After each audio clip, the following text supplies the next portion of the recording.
So I want to first caveat this by saying this is all to do with socioeconomic status, right? If you have a net worth where disposable income far outweighs your needs, basically if you're wealthy, both in the UK and the US, this list is completely irrelevant because this does not apply to you at all. At least two of the points. Number one, work-life balance. The UK, I hear on average, can get 28 days of paid annual leave, including bank holidays. I don't even know how many days sick pay I get. Don't even use sick pay, to be fair. And I'm only contracted 37 and a half hours a week. Well, technically 35, but if you include the lunch breaks, etc.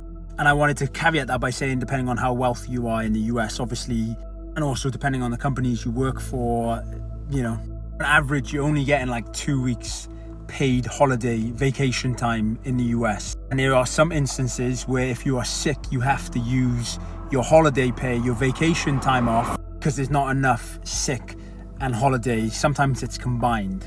Again, depends on the sector, what you do for a living, etc.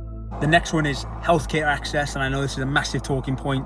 Obviously, in the US, healthcare is not free at the point of service. It can be, depending on your circumstances, but 9 times out of 10, you are paying out of pocket premiums per month, insurance, co-pays. Whereas here in the UK and in Europe, depending on the country you're in, it is free, it is paid for by our taxes and tax systems. So the next few are just purely based on my experiences.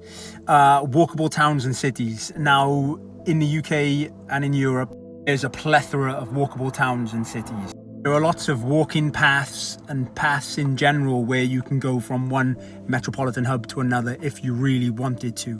And if you didn't want to do that, public transport is everywhere. In the US, unless you're in a metropolitan hub area, public transport is shit. If you live in a rural part of a state, for example, you need a car. You need a mode of transport to get from A to B.